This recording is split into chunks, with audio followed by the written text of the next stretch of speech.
જય શ્રી કૃષ્ણ, જય માતાજી. કેમ છો બધા? મજામાં? તો સ્વાગત છે તમારું આજના એક નવા વિડીયોમાં.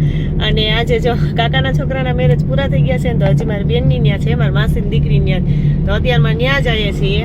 તો સવારમાં જો રેડી થઈ ગયા. કાલે જ જવું હતું, કાલે ને માંડવો હતો ને આજ જાન આવી છે, પણ હારો હાર હતા એટલે કે કાલે તો પહોંચાણું નહીં. એટલે હવે જો આજે જ નીકળી જઈએ છીએ. અને મીસુબેન તો થાકી ગયા તો સ્કૂલે ન ગઈ, અહીંયા મેરેજમાં ન આવી કે હું સ્કૂલે નહીં જાઉં, પણ એટલે એવી આજ પહેલી વખત એને ના પાડી છે. એટલે મીસુને કંઈ લઈ જતી નથી, તો અમે ત્યાં મેરેજમાં જઈએ. તો જો મેં ઘરેથી કીધું તો એમ કે મારે મેરેજમાં જવું છે, ત્યાં આવી ગયા છે. અમારા માસીની નાની દીકરી છે, મોટી બેનની ત્યાં અમે મેરેજમાં આવ્યા છે. ને અમારા માસીની બીજી દીકરી છે ને એની દીકરી છે. જય શ્રી કૃષ્ણ. જય શ્રી કૃષ્ણ.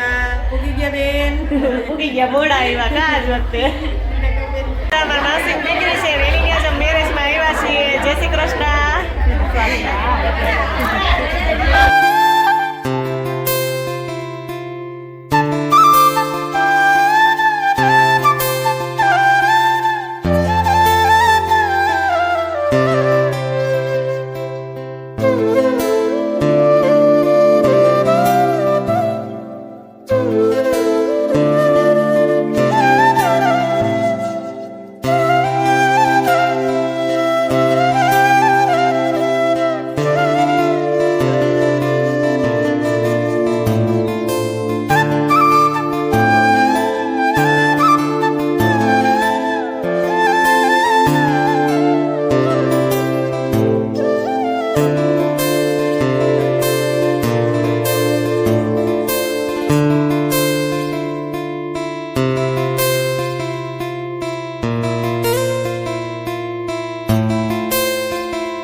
કરીને પછી આવતા રહ્યા. 3 વાગે ઘરે પહોંચી ગયા. આવી અને સીધું બધું કામ કપડાનું ને એવું ચાલુ કરી દીધું, કેમ કે કપડાં 2 દિવસ 3 દિવસ તો વાં લગ્નમાં ગયા હતા એ પડ્યા હતા, અને આજે જવું પડે એમ હતું. આજે લગ્નમાં ગયા હતા એટલે એટલા બધા કપડાં ભેગા થઈ ગયા. સવારે થોડાક તમારા મમ્મીએ બધા ધોયા હતા, અને અત્યારે જો બાકી હતા ને અડધા બધાય કપડાં મેં ધોયા.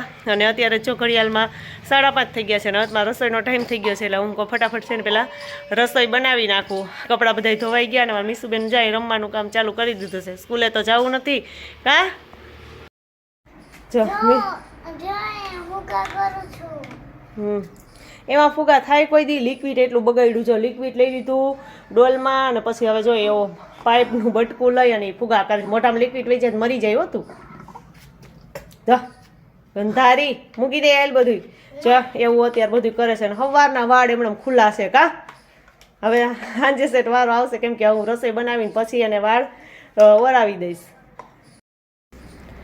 જ્યાં બધા કપડાં બાકી હતા તો એ આવીને મેં બધા અત્યારે ધોયા. એટલા કપડાં ત્યાં ધોયા, અને એટલા જો આ બાજુ બધા જો આ કપડાં છે કે દોરી આખી ભરાઈ ગઈ છે. એટલા બધા જો કપડાં અત્યારે આવીને બપોર પછી ધોયા અને બીજા હંકેલવાના બાકી છે. સવારમાં ધોયા હતા એ કેટલા કપડાં હતા. આજ તો કપડાના ઢગલા જ હતા. એટલા દિવસ થયા તો ફટાફટ હાલો એ કપડાં હંકેલવાના છે ને હંકેલી અને પછી હું રસોઈએ વર્ગી જાઉં.